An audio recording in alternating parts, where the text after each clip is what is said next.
नमस्कार मित्रांनो, सर्वांना श्रीराम मंदिर प्राण प्रतिष्ठानाच्या हार्दिक शुभेच्छा। आज आपलं पूर्ण गाव भगव्या झेंड्याने सजलेलं होतं, तर आपण गेलो सप्त्यात जाऊन पाहतो तर श्रीराम, सीता, लक्ष्मण, हनुमान आपल्याला पाहायला मिळाले। आपला गडी आला नाही तर आपल्याला जाऊन मका कापून आणावं लागलं। मका कापलं, घरी आणून ठेवल्यानंतर गावात जाऊन पाहतो तर गावातील सर्व लहान मुले तयार होते। तर मी म्हटलं माझ्या भावाला, चाल भाऊ आपण जाऊन तयार होऊ। तर आपण झालो तयार आणि गेलो रॅलीसाठी। तर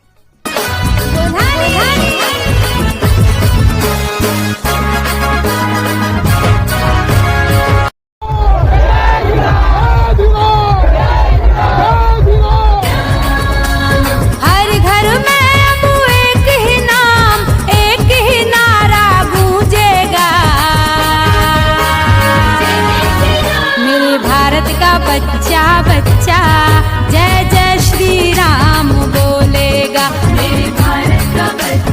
तर भेटू आपल्या समोरच्या